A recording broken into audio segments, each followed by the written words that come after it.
Assalamualaikum warahmatullahi wabarakatuh. Berjumpa lagi bersama pecinta bola sejati. Apa kabar sahabat pecinta bola sejati? Semoga hari ini kita selalu dalam keadaan sehat walafiat.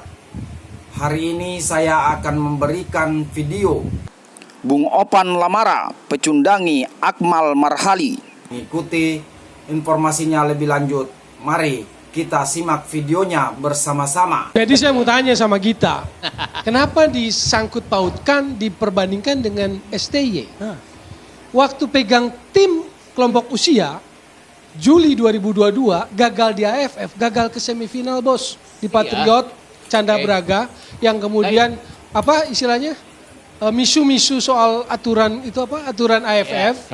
Ini kan Lalu kemudian juga gagal di Piala Asia, nggak lolos grup. Kan nggak ada STY out. Oke, gini. Sebentar, nggak ada STY out. Kok Indra Safri ada? Makanya pertanyaan saya kan itu. Ngapain dibanding-bandingkan? Sekarang kalau mau dibanding-bandingkan juga nggak apple to apple. Saya mau bilang secara profesional gitu. Gaji STY dengan Indra Safri, jauh juga. langit dan bumi gitu. Padahal legasinya trofi. Kalau mengutip pernyataan Akmal, legacy Indra Safri trofi. Betul. Legacy STY fans kan. Kalau gitu reality show cocok. Betul nggak?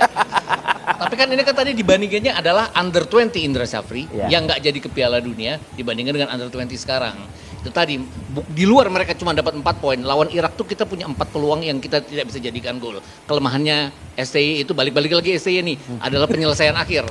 Kalau kelemahannya timnya Indra Safri ini penyelesaian akhir di tengah dan di belakang jadinya. Lengkap dong. Lengkap jadinya itu. Jadi gini, Bang, yang jadi persoalan adalah gitu jadinya. Ini kan sebetulnya kelompok umur tergantung dengan SDM-nya gitu kan. Ada di masa di mana misalnya dulu Portugal punya apa golden generation-nya angkatan Luis Figo. Ya kan, setiap ini kan bukan tim nasional senior. Kalau tim nasional senior jangka panjang, tapi kalau kelompok umur setiap event pasti orangnya berganti. Betul. Tergantung dengan SDM-nya. Itu yang pertama. Yang kedua, setiap pelatih itu punya masanya, punya hokinya, gitu kan. Saya melihat Indra Safri nggak hoki di kali ini. Gitu kan? Tidak hoki gitu kan. Kenapa? Ia gagal kan? Kenapa dia kemudian pasang target saya siap membawa tim nasional Indonesia U20 ke semifinal untuk lolos ke Piala Dunia? Karena dia punya merasa bahwa 2018 gue bisa bawa sampai perempat final. Betul. Maka gue harus pasang target lebih tinggi lagi. Dan itu cita-cita seorang pelatih gitu. Kalau kemudian gagal, ya berarti dia gagal untuk mewujudkan itu juga gitu. Nah, buat saya adalah hoki ini penting gitu kan. Ya kan? Hoki ini penting buat seorang pelatih gitu. Orang Roberto Mancini aja sama Arab Saudi nggak hoki. Interupsi. Mal, kita berbicara hoki atau keberuntungan kalau kita itu ngelawan. Ya itu. Kalau permainan kita itu nyaris mengimbangi atau mengimbangi. Kemampuan kita melawan sampai segitu. Kalau kita melihat di Cina kemarin tidak ada perlawanan, Mal. Tidak ada sama sekali. Tidak bisa dipaksakan lagi. Silakan tonton 2 pertandingan awal. Sekarang kita main di data. 2014 ya Indra Safri. Ya, maksudnya kita fokus pada pertandingan kemarin. Kan kita ngomong hoki bahwa kali ini Coach IS tidak punya hoki. Kali ini. Iya. Nah, kalau kita melihat pertandingan 2018 Cina, dia punya hoki. Kita nggak jauh-jauh dulu ke situ. Oke. Kita menilik pada pertandingan di Cina kemarin. Bahwa kalau kita melihat itu, maka tentu hoki itu nggak bisa kita lawannya, Bang. Melawan aja tidak. Lawannya Uzbekistan dan Iran yang merupakan kekuatan adidaya sepak bola Asia. Sekarang gini, kita jangan bandingin yang jauh-jauh lah dengan Jepang, dengan Korea Selatan. Thailand sama nasibnya sama kita. Bahkan poinnya lebih, bahkan jadi juru kunci hari ini. Mal, di kelompok umur kita pernah ngalahin Korea Selatan loh. Tadi Towel nyinggung, ingetin kita lagi. Di kelompok umur kita juga pernah tahan Uzbekistan tahun lalu. Yang jadi persoalan adalah, menurut saya, ada waktu ada momen. Saya mau jelaskan dulu. Kita tahan Uzbekistan 0-0. Karena ketika itu Uzbekistan sudah lolos. Dia menyimpan tenaga buat main di perempat final. Tapi nggak usah dibanding-bandingkan sama STY dulu yang harus disebutkan, jangan sampai disembunyikan. Karena kadang-kadang jeleknya kita menyembunyikan fakta hanya untuk kepentingan 1-2 orang gitu. Kita harus objektif dalam berpikir. Gitu. Kalau kemudian tim ini gagal, gagal gitu kan. Dan nggak perlu out, Indra Safri selesai. Artinya harus tetap dievaluasi. Ini kan bukan soal hoki atau nggak hoki di Cina ini. Adalah dalam 3 pertandingan kita nggak ngelawan sama sekali. Bahkan lawan Yaman kemarin, kalau orang bilang kita kebanyakan ball watching di belakang kita. Adel Abbas, Yaman, itu pendek. Iya. Dia bisa lompat ngelebihin dari pemain-pemain kita. Artinya? Kita kan ada persoalan juga. Belum sprintnya tuh. Ya itu Jangan dibilang itu dengan dia lawan Bang. Iran.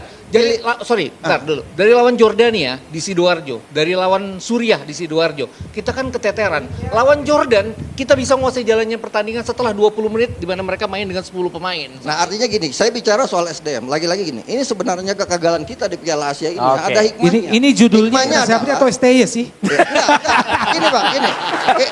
Ini Enggak, saya kan mungkin menyimpulkan kan ada ke mereka depan ya. berdua Bang Komar. Ada mereka berdua. Saya menyimpulkan ke depan.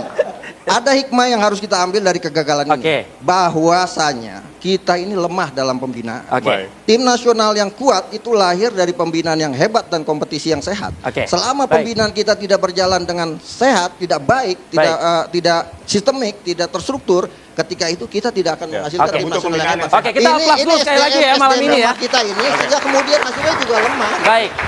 Malam ini juga kita kehadiran nih pemerhati sepak bola juga ya yang berbaur dengan pemirsa. Ada Bang Lalu Mara Satria Wangsa, Bang. Mengamati diskusi kita, Bang. Seru, Seru. tapi yang pasti satu, Indra Sapri the one only. Cari pelatih timnas Indonesia yang memiliki catatan prestasi seperti Indra Sapri, meskipun di kelompok umur, Oke. nggak ada. Dan dia adalah pelatih yang punya sertifikat paling tinggi saat ini di Indonesia. Harusnya dengan catatan yang dicapai oleh Indra Sapri, federasi dalam hal ini PSSI harus mengapresiasi dan memberikan kepercayaan kepada Indra Sapri. Ingat 2016, Gareth Southgate itu pegang U21, tapi FA berani tunjuk dia sebagai pelatih timnas dan mencetak sejarah, dan dia adalah satu-satunya pelatih timnas Inggris yang bisa menyamai prestasi Sir Bobby Robson. Nah, pertanyaannya kenapa PSSI tidak mengapresiasi apa yang sudah dicapai oleh Indra Sapri? Ya, itu tanda tanya. Kenapa kita harus mencari pelatih? Ya Kluivert apa lebih bagus daripada capaian itu? Enggak juga. Tapi ini soal trust, soal kepercayaan, soal kesempatan. Dan menurut saya apa yang terjadi di Cina hari ini bentuk protes dalam tanda petik Indra Sapri kepada federasi.